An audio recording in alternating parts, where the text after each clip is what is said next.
आपने सुना होगा भगवती प्रसाद तिवारी संदलपुर के बड़े वक्ता हो गए अपने क्षेत्र में। ये तीर्थ की कथा उन्हीं ने चालू की थी, तीर्थ में लोगों को ले जाके कथा करना। अब इतने बड़े वक्ता हो गए कि उन्हें अहंकार हो गया। थोड़ा निष्पक्ष भाव से, क्योंकि अंदर बैर भाव है तो जो सत्य लिखा है वो भी हम स्वीकार नहीं कर पा रहे। कहीं ना कहीं रहे थे, अगर हम उसे छोड़ देंगे तो हमारे परिवार, समूह, समाज के और गांव के लोग क्या कहेंगे, क्यों भैया तुम अभी तक ये कर रहे थे और ये सब छोड़ दिया, तो ये ज्ञान क्या झूठा था क्या? तो मान बढ़ाई के कारण वो उसमें फंसे हुए हैं। बहुत सारे लोग हैं जिन्होंने सत्य को जान लिया है, पर कहीं ना कहीं शर्म आ रही उन्हें कि हम शास्त्र में लिखा था भगवान के बारे में। अच्छा, आज भी अपन कई महात्मा को देखते हैं कि वे शास्त्र की बात अपने ऊपर फिट कर लेते हैं कि मैं ही भगवान हूं। जैसे अभी आप देखते हैं एक रामपाल महाराज का चल रहा, रामपाल महाराज का तमाशा चल रहा पूरे देश में। वो कह रहा है कि नहीं नहीं मैं ही श्रेष्ठ हूं। कर जोरू विनती करूं, धरूं चरण पर शीश। गुरु जी राम देवानंद जी महाराज ने दियो नाम बख्शीश। कोटि कोटि सिजदा करूं, कोटि कोटि प्रणाम। चरण कमल में राखियो मैं बांधी जाम गुलाम। कुत्ता हूँ गुरुदेव का, रामपाल दास का नाम। गले प्रेम की जेवड़ी, जा खेचो वहाँ जाऊं। तो करो तो बावड़ू, दूर दूर करो तो जाऊं। जो राखो तो ही रहूं, जो देवो सो खाऊं। सतगुरु पूर्ण ब्रह्म है, सतगुरु आप अलेख। सतगुरु रमता राम है, या मैं मीन न मेख।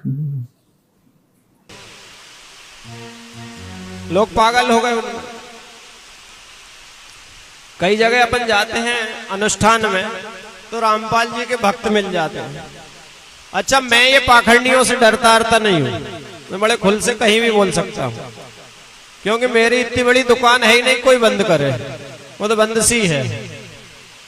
जिसकी बड़ी दुकान हो उसको चिंता होगी भाई मैं बकता हूं, मेरी बुराई होगी, मेरे पोस्टर जलाएंगे लोग, मेरे पुतले जलाएंगे। सही कहने में क्या, ये व्यासपीठ भगवान ने मुझे दी है, सही बोलने के लिए दी है, इस पे झूठ नहीं बोला जा सकता।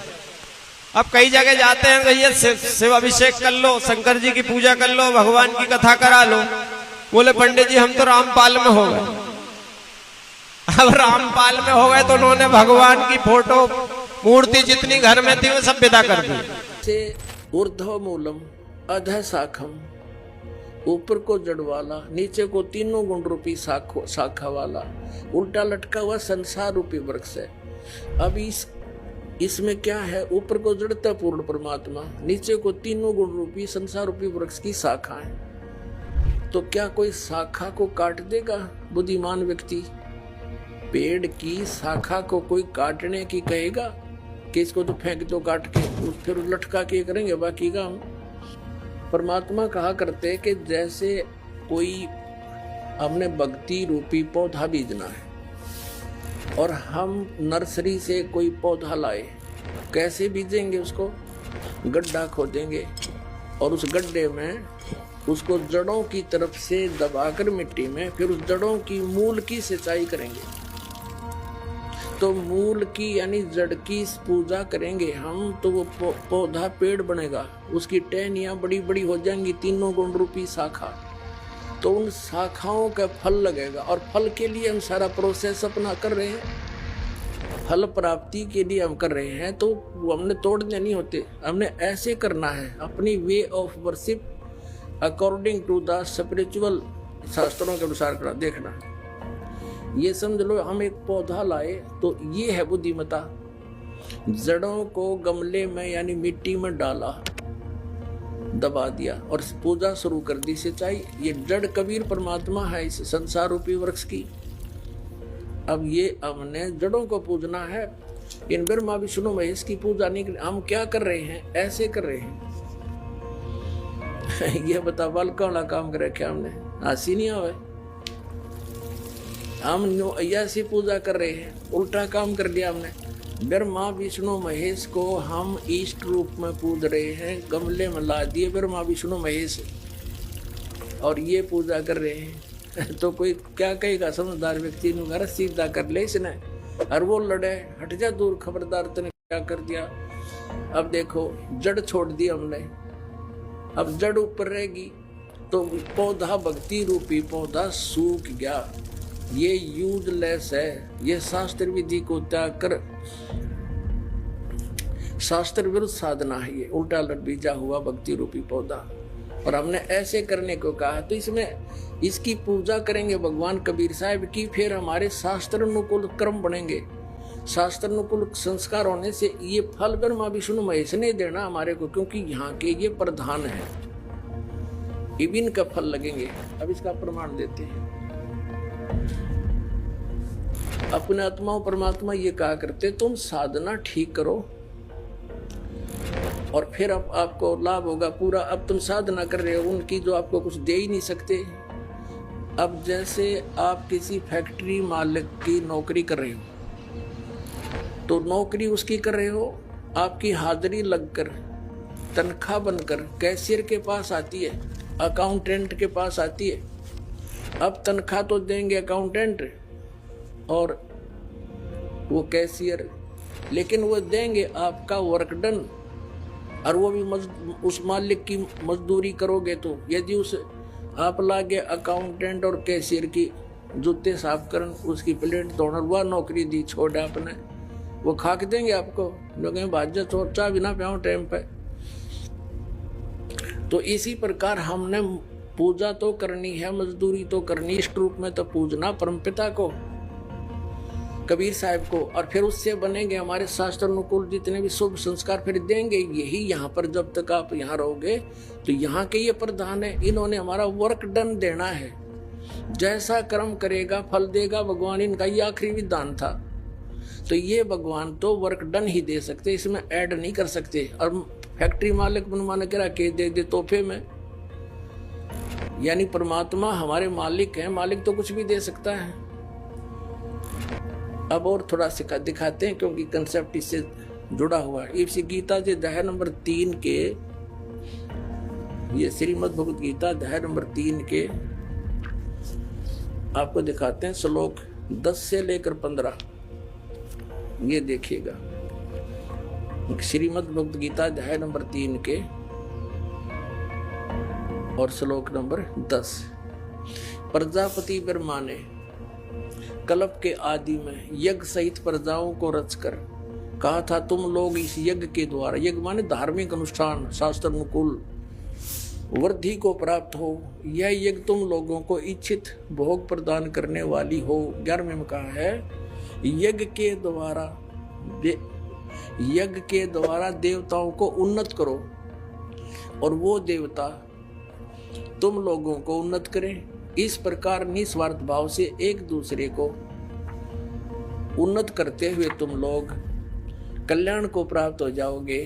12वें में फिर कहा है, यज्ञ के द्वारा बढ़ाए गए देवता, बताओ देवता ने क्या हम पकड़ कर बढ़ावांगे, खींच कर बढ़ावांगे उन्हें। अब ये विधि बता रखी है कि शास्त्र अनुकूल साधना करने से, जड़ की पूजा करने से ये तीनों देवता रूपी शाखा बढ़ जाएंगी, बड़ी हो जाएंगी, फिर ये फल देंगे। देखिए, यज्ञ के द्वारा, शास्त्र अनुकूल साधना के द्वारा बढ़ाए हुए यानी बढ़े हुए देवता, ये तीनों शाखाएं तुम लोगों के बिना मांगे ही इच्छित भोग निश्चय देते रहेंगे। उन देवताओं को दिए हुए भोगों को जो पुरुष उनके बिना दिए स्वयं भोगता है वह चोर है। अब क्या सिद्ध हो गया कि जैसे हम मूल की पूजा करेंगे, मूल की यानी जड़ की पूजा करने से टहनी बड़ी हो जाएंगी, ये देवता बढ़ गए, बड़े होकर ये फलों से लथपथ हो जाएंगी, ये टहनी बिना मांगे देंगे अपने आप, क्योंकि हम मूल की पूजा कर रहे हैं तो अपने आप इनके बस की बात नहीं, देने पड़ेंगे फल हमारे को। आगे देखो, और जो फिर कहते हैं धर्म दान नहीं करते तो वो तो चोर हैं, वो फिर स्वयं भोगता है बिना गुण को दिए, यानी बिना कुछ दान किए तो चोर है।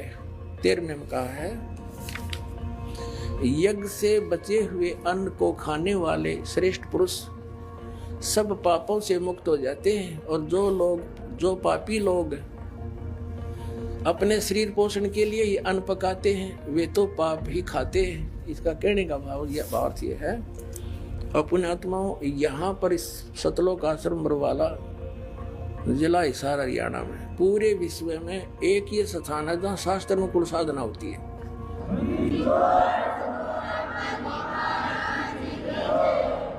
अब ये क्या बता रहे हैं, यज्ञ से बचे हुए अन्न को खाने वाले श्रेष्ठ पुरुष संत यानी अच्छी आत्मा तो सब पापों से मुक्त हो जाते हैं। हम सबसे पहले परमात्मा का भोग निकालते हैं, भोजन का भी, हलवे का प्रसाद बनकर आता है वो भी, उसको भगवान के भोग लगाकर फिर शेष अन्न को वितरित किया जाता है। तो ये कहते हैं यज्ञ से बचे हुए अन्न को खाने वाले संत, साधु संत भक्त, यज्ञ से बचे हुए अन्न को खाने वाले संत है, यानी साधु संत भक्त आत्माएं, अच्छी आत्माएं सब पापों से मुक्त हो जाते हैं। अब कहने का भाव ये है कि यहाँ पहले भगवान को भोग लगा के शेष बचे हुए अन्न को उसके बच्चों को वितरित किया जाता है, वो महापाप नाशक बन जाता है। तो यहाँ आओगे तो सारी साधना मिल लगेगी आपने, तो सब पापों से मुक्त आप होगे। ज्ञान सुनोगे, धर्म यज्ञ, ज्ञान यज्ञ, प्रणाम यज्ञ, सारी यज्ञ, सब साधना, पूरा ट्रीटमेंट दिया जाएगा। फिर कहते हैं जो दान धर्म नहीं करते हो तो चोर हैं भगवान के। जिन हर की चोरी करी और गए राम गुण भूल, ते बिदना बागुल किए वो फिर झूले उल्टी झूल। कहते हैं जो जिन हर की चोरी करी, भगवान ने जो आपको दान दिया है, धन आपके संस्कार में, उसको आगे दान जो नहीं करता वो तो चोर बताया भगवान का। तो फिर क्या बताते हैं देखिएगा, आगे इसमें निष्कर्ष निकल रहा है। तीसरे अध्याय का हमने ये 13वां श्लोक पढ़ लिया।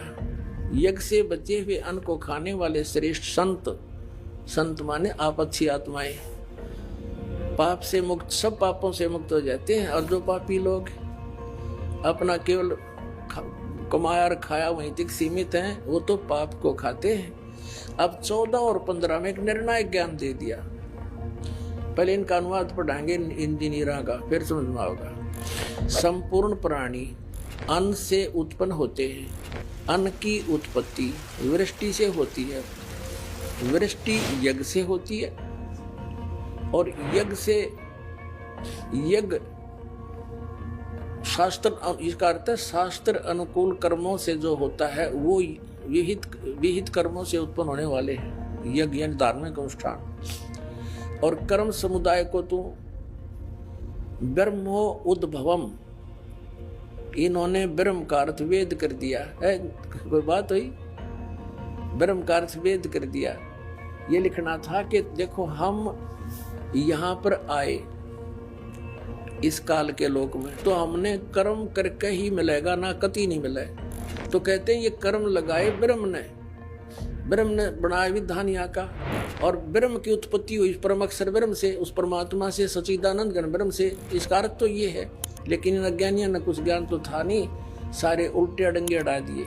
ये देखिएगा, कर्म समुदाय को तू वेद से उत्पन्न नहीं, ब्रह्म से उत्पन्न हुए, और ब्रह्म अक्षरम उद्भवम अविनाशी परमात्मा से, यहाँ ब्रह्म लिखना था, ब्रह्म ये काल अविनाशी परमात्मा से उत्पन्न हुआ जान। इससे सिद्ध होता है कि सर्वगतम ब्रह्म, सर्वगत माने सर्वव्यापी परमात्मा, सबका मालिक, सदा ही यज्ञों में प्रतिष्ठित है। उसको वो इष्ट रूप में पूज्य है, वही प्रतिष्ठित है सभी यज्ञों में। उसको इष्ट मानकर पूजा करनी चाहिए। इसका निष्कर्ष ये निकल गया।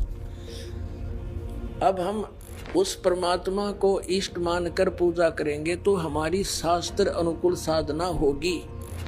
और इसमें कहा कि सारा जो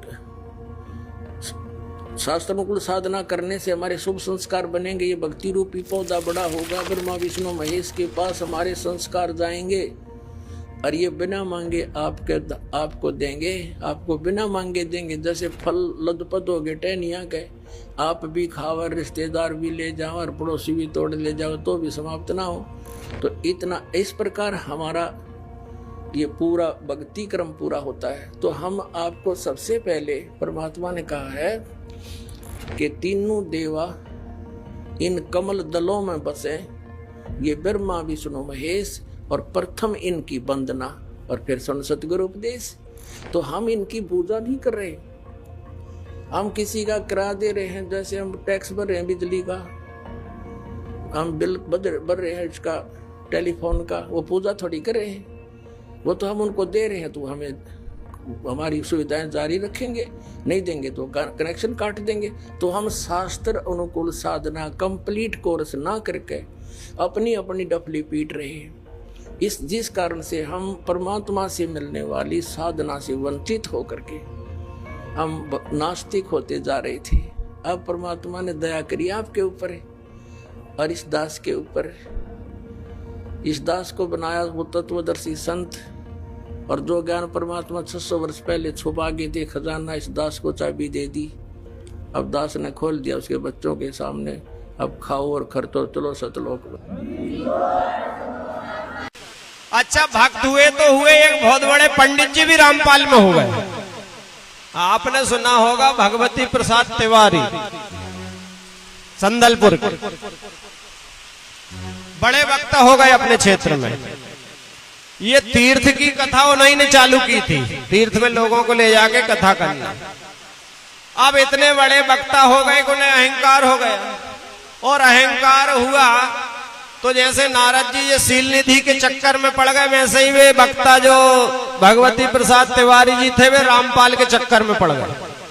और रामपाल के चक्कर में पड़ के उन्होंने कथा तो की बंद, और सारी मूर्ति और भगवान की फोटो अपने घर से की विदा, और बोले अब तो मुझे असली ज्ञान हो गया।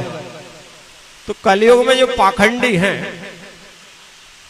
ये पाखंडियों का कोई हिसाब किताब नहीं, कोई भी इनके चक्कर में आ सकता है। अच्छा, वे सीधी बात करते हैं ब्रह्म ज्ञान की, छोटी मोटी बातें ही नहीं करते। अब तुलसीदास जी ने उनके बारे में लिख भी गए कि ब्रह्म ज्ञान बिन नारी नर करहि न दूसरी बात, और कौड़ी लाग लोभ बस करहि विप्र गुरु घात। अरे भगवती प्रसाद तिवारी इसमें इस व्यासपीठ से कहना चाहते हो, ये लाइव चल रही है पूरे देश में, कि जिस भागवत ने आपको इतनी ऊंचाई पे पहुंचाया था, उस भागवत की सेवा करके आप जितनी ऊंचाई पे पहुंचे थे, जिस भगवान की कथा करके आप जितनी ऊंचाई पे पहुंचे थे, उस भागवत का आपने त्याग करके, भगवान की कथा का त्याग करके नरक का रास्ता खोल लिया है। ये तय है और बार बार तय है।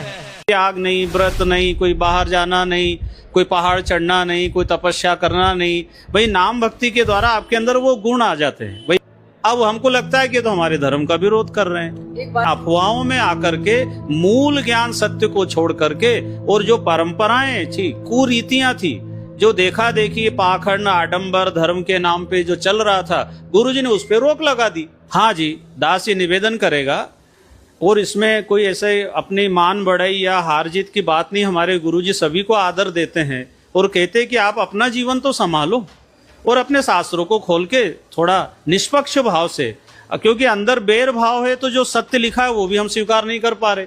कहीं ना कहीं रहे थे, अगर हम उसे छोड़ देंगे तो हमारे परिवार, समूह, समाज के और गांव के लोग क्या कहेंगे, क्यों भैया तुम अभी तक ये कर रहे थे और ये सब छोड़ दिया, तो ये ज्ञान क्या झूठा था क्या? तो मान बढ़ाई के कारण वो उसमें फंसे हुए हैं।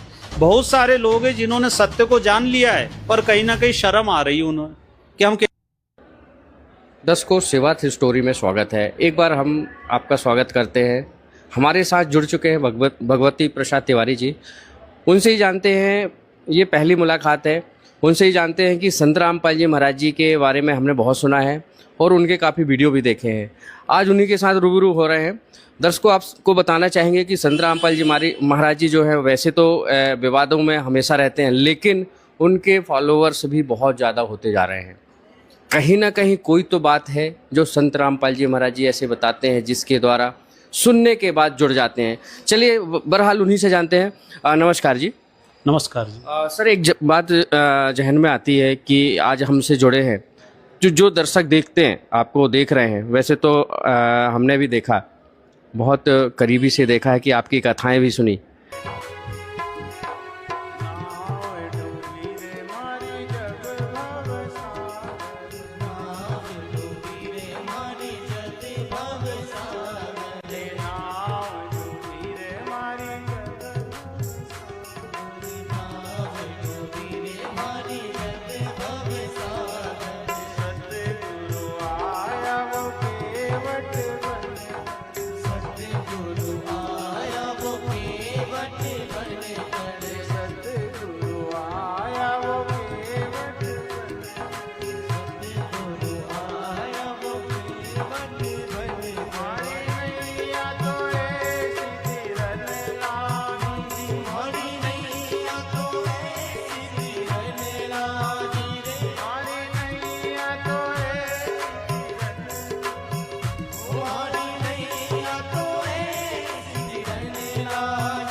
लेकिन आज जो संत रामपाल जी से आप जुड़ गए हैं, ये कैसे संभव हुआ?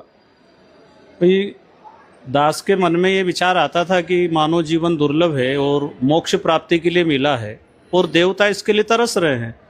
तो मैं सभी संतों को सुनता था और सबका आज भी आदर करता हूँ, क्योंकि उन्होंने जो बातें बताई उसी के बल से तो मैं आगे बढ़ा। उन्हीं के प्रवचनों के माध्यम से आत्मा और परमात्मा की जो तड़प पैदा हुई है। तो रामपाल जी महाराज जी के सत्संग सुनने के बाद मुझे यहाँ संतुष्टि मिली। उन्होंने एक तो प्रमाणित ज्ञान दिया और जो विधि बताई है वो विधि अभी तक कहीं मैं सुन नहीं पाया था।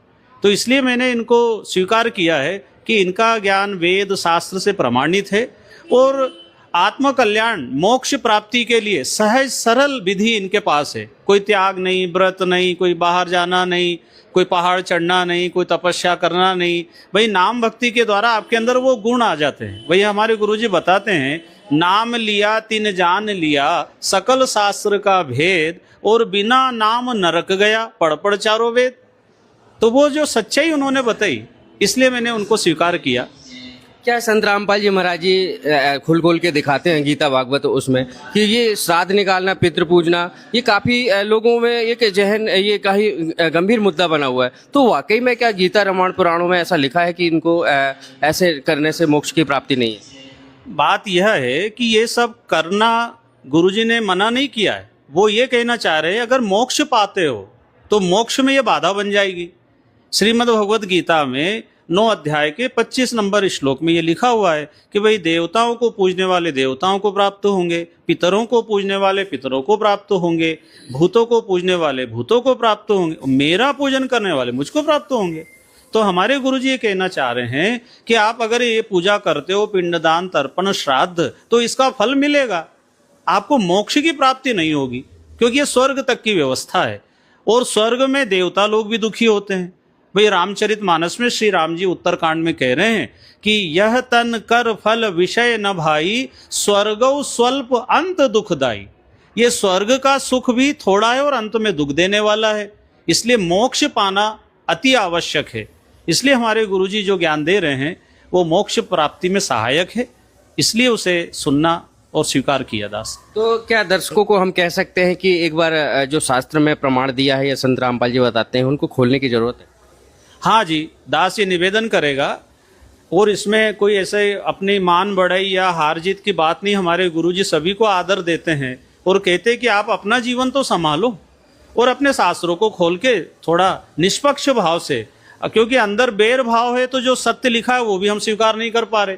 कहीं ना कहीं सूक्ष्म अभिमान आड़े आ जाता है तो हम सच्चाई को स्वीकार नहीं कर पा रहे हैं। जब आप अपने आत्मकल्याण की भावना से अपने ही ग्रंथों को पढ़ेंगे, जो रामपाल जी महाराज जी बता रहे अपने ग्रंथों में मिला लो। कोई हार जीत की बात नहीं है, सबका जीवन बड़ा अनमोल है और वो सभी के जीवन के कल्याण के लिए जो बात बता रहे हैं सबसे बड़ा परमार्थ वो कर रहे हैं। लेकिन हमने अफवाहों में आकर के मूल ज्ञान सत्य को छोड़ करके और जो परंपराएं थी, कुरीतियां थी, जो देखा देखी पाखंड आडंबर धर्म के नाम पे जो चल रहा था, गुरुजी ने उस पर रोक लगा दी। अब हमको लगता है कि तो हमारे धर्म का विरोध कर रहे हैं। एक बात और आती है सामने कि सारे धर्मगुरु जो है, हम उनकी तो बात ये नहीं बोलेंगे, लेकिन संत रामपाल जी महाराज जी सारे धर्मगुरुओं की जो सदग्रंथ है, गुरुओं का सदग्रंथ है, उनको ही खोल के दिखाते हैं। फिर मानने में क्यों इतनी झुटकलाहट है? वो बात ये आती है कि अभी तक हम जो कर रहे थे अगर हम उसे छोड़ देंगे तो हमारे परिवार, समूह, समाज के और गांव के लोग क्या कहेंगे, क्यों भैया तुम अभी तक ये कर रहे थे और ये सब छोड़ दिया, तो ये ज्ञान क्या झूठा था क्या? तो मान बढ़ाई के कारण वो उसमें फंसे हुए हैं। बहुत सारे लोग हैं जिन्होंने सत्य को जान लिया है पर कहीं ना कहीं शर्म आ रही है उन्हें कि हम कैसे छोड़े। जैसे दास ने भी ये कदम उठाया है तो मेरा भी बहुत विरोध है। बहुत जगह अपमान है, परिवार, रिश्तेदार, पड़ोस, वो जो मिलने वाले थे अब वो मुझे लाइक नहीं करते, वो बोलते हैं इन्हें धर्म बदल लिया है, जबकि सच्चाई उनको पता नहीं चली है। तो धर्म शास्त्र को मिलाना चाहिए और उससे स्पष्ट हो जाएगा कि लिखा क्या है और हम समझ क्या रहे हैं।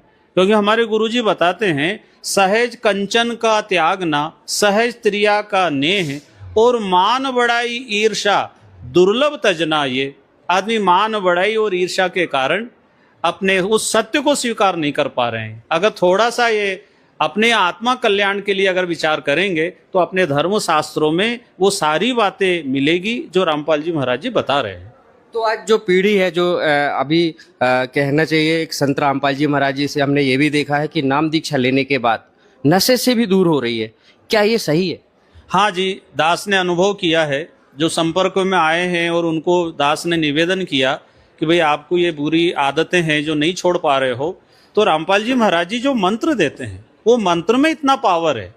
जैसे एक डॉक्टर की छोटी सी टेबलेट गोली में हमें विश्वास है कि इससे ब्लड प्रेशर कम होगा, इससे हमारा दर्द खत्म हो जाएगा। जब एक गोली पे विश्वास है तो संत रामपाल जी महाराज जी की जो बोली है, उनका जो शब्द है, उसमें पावर इतना है कि नशा, बुराई ये धीरे धीरे खत्म हो जाती है। क्योंकि वो जो मंत्र देते हैं वो प्रमाणित मंत्र है और वो देवी देवता हमारे शरीर में विराजमान है। तो शरीर की जो कुवृत्तियां हैं, जो अंदर विकार हैं, वो मंत्र के माध्यम से देवता जागृत होकर के ये बुराइयों को और बीमारियों को समूल नष्ट कर देते हैं। तो मतलब कहीं ना कहीं समाज सेवा में भी संत रामपाल जी महाराज जी का बहुत बड़ा योगदान है। हाँ जी, दास देख भी रहा जब से जुड़ा है, समाज सेवा में उनका जो सहयोग है, योगदान है, वो अवर्णनीय है। बहुत सारे संत हैं वो भी कर रहे हैं अच्छा काम समाज के हित में, लेकिन गुरुजी ने, रामपाल जी महाराज जी ने चौतरफा समाज के हित में, देश के हित में और मानव मात्र के हित में जो कार्य कर रहे हैं। अभी अन्नपूर्णा मुहिम के बारे में आपने सुना होगा, जो गरीब है, असहाय है, कोई कमाने वाला नहीं है, तो उनको राशन देते हैं और उनको कहीं मकान की व्यवस्था नहीं है तो उनको मकान बना करके दे रहे हैं। फिर रक्तदान की व्यवस्था भी आप देखते होंगे, उनके जो समागम होते हैं उसमें लाखों की संख्या में लोग आते हैं और रक्तदान देते हैं। देह दान का भी प्रसंग आपने सुना होगा, टीवियों पर आता है उनके प्रवचनों में। तो समाज के हित में एक तो दहेज मुक्त विवाह वो कराते हैं, जो सारी समाज के अंदर एक राक्षस की तरह ये दहेज की प्रथा चल गई है। संपन्न व्यक्ति को तो पता नहीं चलता है, लेकिन जो मध्यम है और गरीब है वो कर्जा लेकर के अपने बेटी के विवाह में खर्च करता है तो उसका बड़ा कर्जा माथे होता है। तो गुरु जी ने ये दहेज प्रथा परंपरा नष्ट किए, दहेज लेना देना दोनों बंद किया है और समाज के अंदर अनेक तरह की जो परंपराएं बनती जा रही थी, गुरु जी ने उसको वहीं रोक दिया है और देश के हित में, समाज के हित में, राष्ट्र के हित में गुरुजी हमारे बहुत सहयोग कर रहे हैं और लोग स्वीकार भी कर रहे हैं। तो दर्शकों, देखा है आपने, ये जो भगवती प्रसाद तिवारी जी हैं, जो इन्होंने बताया कि संत रामपाल जी महाराज जी जो सच्चा ज्ञान दे रहे हैं, एक बार देखने की ज़रूरत है, सुनने की ज़रूरत है, पढ़ने की ज़रूरत है। सच को दबाया जा नहीं सकता लेकिन मिटाया भी नहीं जा सकता। कहीं ना कहीं उभर करके सच्चाई जो है सामने आ रही है। तो ये तो क्लियर है, अपने शास्त्रों को खोल करके देखने की ज़रूरत है। सेवाथ स्टोरी में इतना ही, आगे की और खबरें हम दिखाते रहेंगे, बस इतना ही।